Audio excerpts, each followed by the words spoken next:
भारत के चंद्रयान-3 मिशन का जिक्र पूरी दुनिया में हो रहा है। अमेरिकी स्पेस एजेंसी नासा ने भी इसरो के मिशन की तारीफ की है। चंद्रयान-3 फिलहाल पृथ्वी के चक्कर काट रहा है।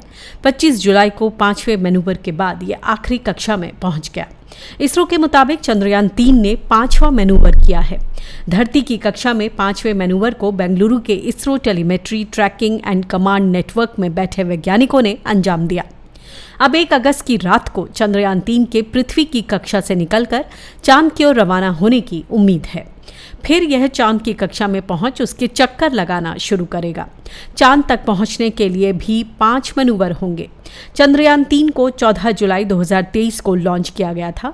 इसके 23 अगस्त तक चंद्रमा की सतह पर लैंड करने की उम्मीद है।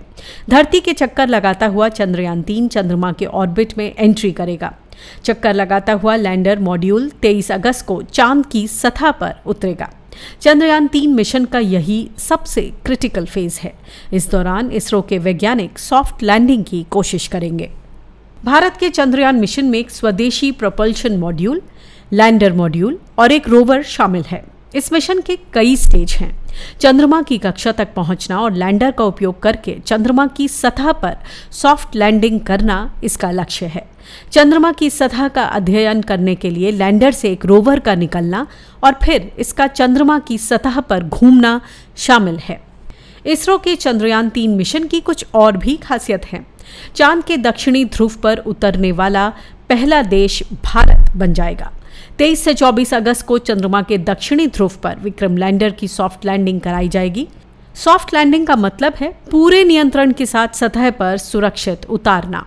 अगर दक्षिणी ध्रुव पर लैंडर की सॉफ्ट लैंडिंग होती है तो भारत चंद्रमा के दक्षिणी ध्रुव पर पहुंचने वाला विश्व का पहला देश बन जाएगा। यह लैंडिंग इसलिए भी खास होगी कि चंद्रमा का ये हिस्सा अब तक इंसान की नजरों से छिपा रहा है। अब तक रूस, अमेरिका और चीन चंद्रमा पर बेशक अपने यान उतार चुके हैं, मगर वह चांद के दूसरे हिस्सों में किया गया था। चांद का एक दिन भारत के 14 दिनों के बराबर होता है।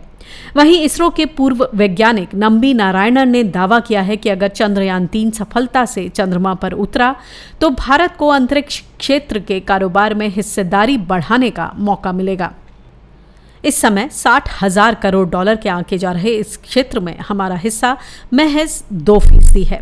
मिशन चंद्रयान-3 के सफल लैंडिंग से भारत की इस क्षेत्र में हिस्सेदारी बढ़ेगी, साथ ही साइंटिफिक वर्ल्ड में भारत का डंका बजेगा। Bureau report, Q5 network.